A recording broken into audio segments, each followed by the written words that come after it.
नमस्कार। त्रिभुज का क्षेत्र स्रोत 5 वाला प्रमेय ले रखे हैं। इस प्रमेय को हम लोग स्पष्ट करेंगे, क्लियर करेंगे, समझेंगे कैसे हो रहा है, कैसे नहीं हो रहा है ना। जो भी गलतियां हुई, जो भी डाउट होगा आप कमेंट बॉक्स में कमेंट जरूर करिएगा। आते हैं अपने प्रमेय के ऊपर। क्या कह रखा है, यदि एक त्रिभुज का एक कोण दूसरे त्रिभुज के एक कोण के बराबर हो, एक त्रिभुज का एक कोण और दूसरे त्रिभुज के एक कोण के बराबर हो तथा इन कोणों के अंतर्गत करने वाली समानुपात में हो तो दोनों त्रिभुज क्या होंगे, समरूप होंगे, है ना। इसको हम क्या बोलते हैं, कौन सी कसौटी, इसको हम बोलते हैं भुजा कोण भुजा कसौटी से, है ना। भुजा कोण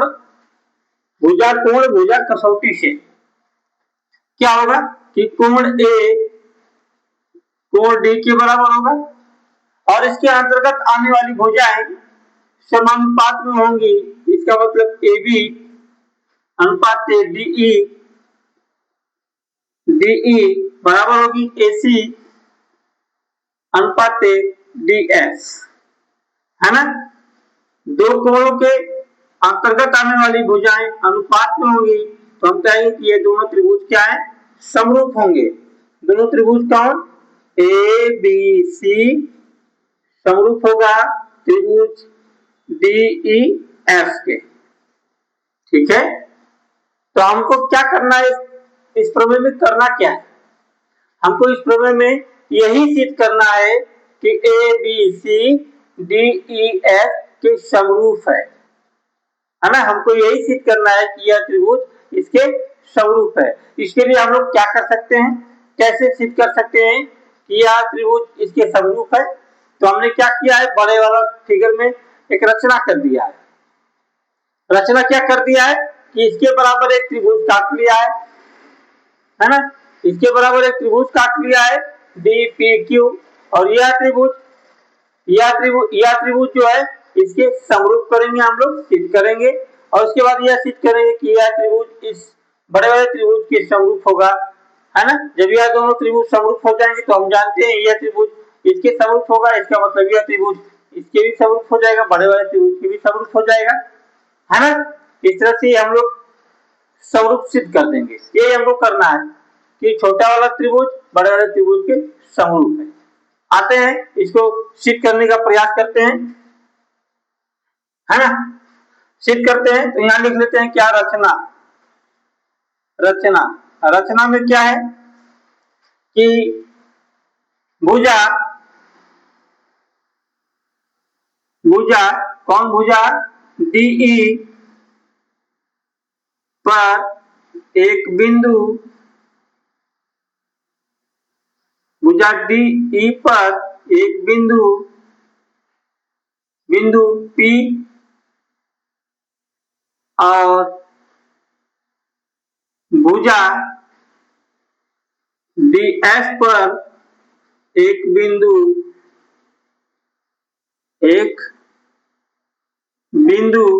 Q इस प्रकार है कि AB बराबर है DP के और AC बराबर है DQ के, ठीक है। जब इस भुजा पे और इस भुजा पे P बिंदु और Q बिंदु काट लिया और इसको मिला दिया तो ये हमको त्रिभुज मिल गया। इसमें क्या होता है, यह भुजा DP जो है AB के बराबर है और DQ जो है AC के बराबर है। बराबर भुजाएं काट लिया और PQ को मिला देते हैं हम, है ना। P और Q को मिलाने पर ठीक, यहां तक तो रचना कर दिया हमने। अब क्या करेंगे, रचना से हमको त्रिभुज ABC मिल जाएगा। ABC तो है पहले से, मिलेगा क्या, डी पी क्यू। अब इन दोनों त्रिभुज को क्या करेंगे हम लोग, सिद्ध करेंगे। क्या करेंगे हम लोग, सिद्ध करेंगे। आ जाते हैं अब त्रिभुज ए बी सी तथा, और लिखो, और त्रिभुज DPQ में, है ना, ABC और DPQ में। तो हम जानते क्या है कि कोण नहीं, भुजा AB बराबर है किसके, AB बराबर है किसके, DP के। ये दिया है, रचना से दिया है, रचना में दिया है। और AC जो है DQ के बराबर है, ये भी दिया है। ठीक है। और इन दोनों भुजाओं के अंतर्गत आने वाली कोण A और कोण D ये भी दे रखा है ना। एक कोण दो भुजा, इसका मतलब इसका क्या हो गया, यह त्रिभुज समरूप हो गया। कौन सी कसौटी लगेगी, भुजा कोण कसौटी से लिखें, कसौटी से त्रिभुज ABC समरूप होगा त्रिभुज DPQ के। ठीक है, ये समरूप कर दिया तो हमको क्या मिल गया, जब समरूप कर दिया तो हमको मिल गया कोण B बराबर हो जाएगा कोण P के, और कोण C बराबर हो जाएगा कोण Q के। इसको समीकरण नंबर फर्स्ट मान लिया, है ना, इसको समीकरण नंबर फर्स्ट मान लिया।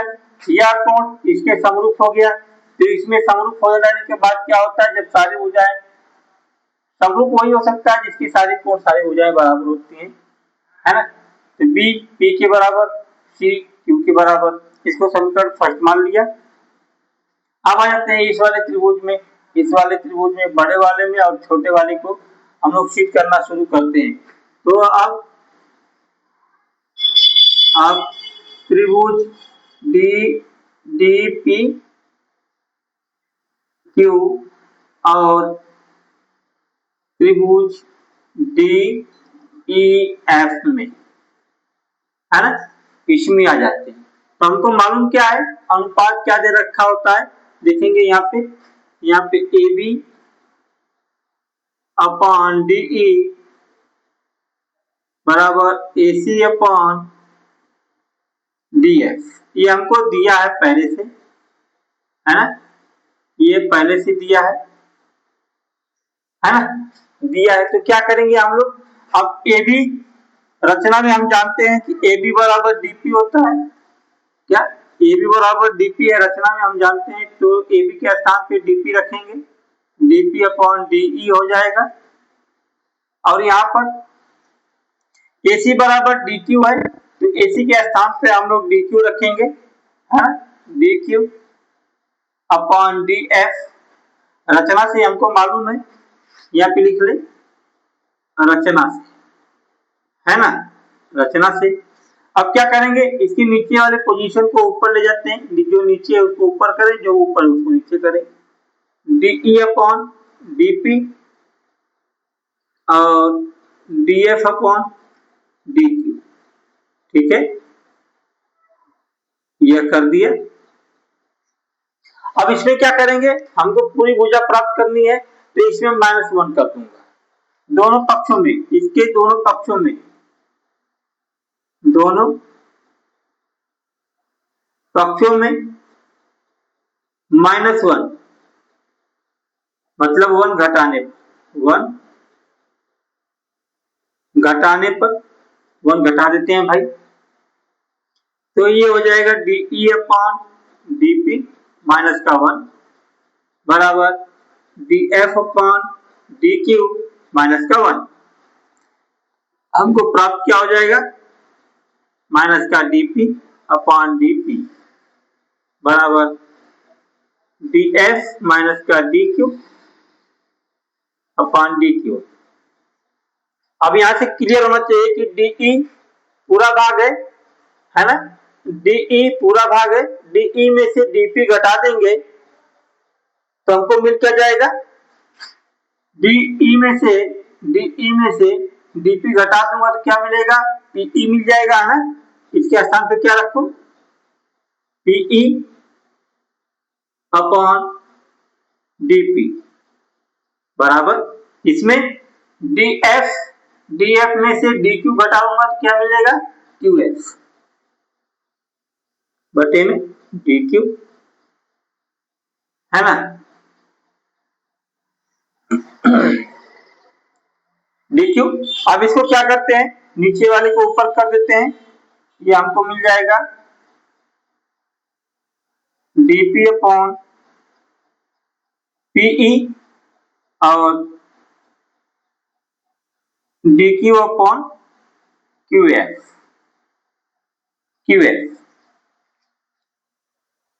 ये हमको मिल गया।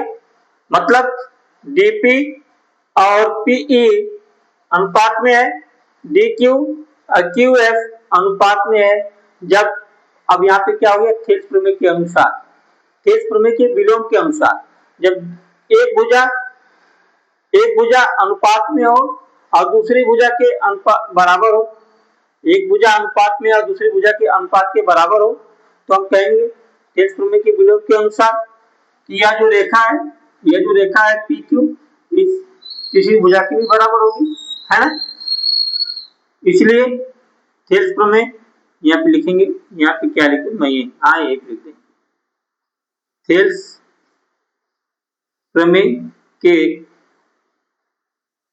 विलोम से, इससे विलोम से क्या हो जाएगा, PQ समांतर हो जाएगा किसके, EF के, है ना। इतनी सी बात।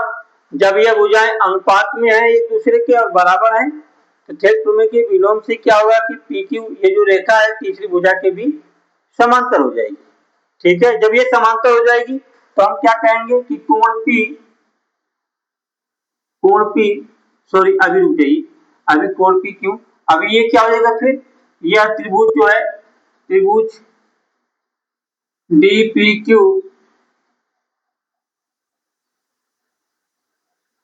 DPQ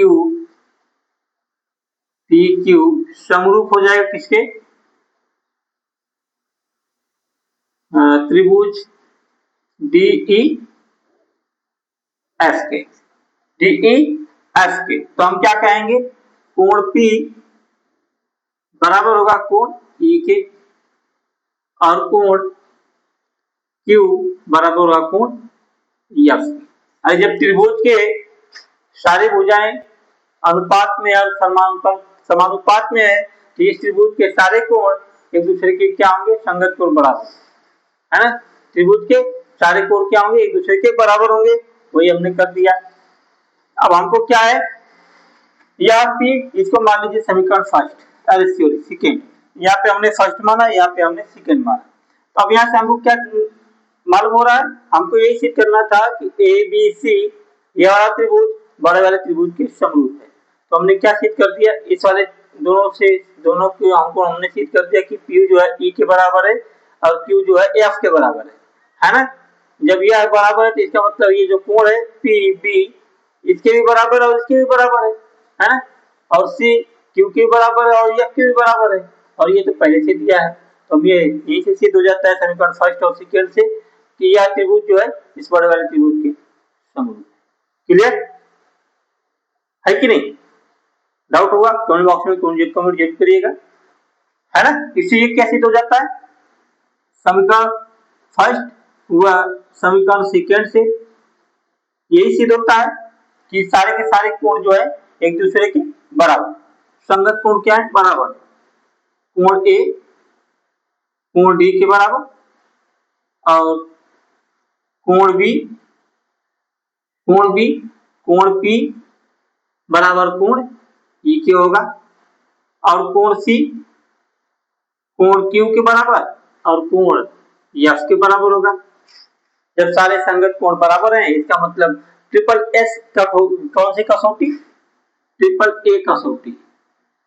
ट्रिपल ए कसौटी से यह सिद्ध होता है कि ये त्रिभुज ए बी सी समरूप है त्रिभुज किसके, डी ई एफ के, है ना। इस तरह से हमारा प्रमेय समाप्त हो जाए। कहीं भी डाउट होगा तो आप कमेंट बॉक्स में जरूर कमेंट करिएगा और लाइक सब्सक्राइब करना तो मत भूलिएगा। थैंक यू, नमस्कार।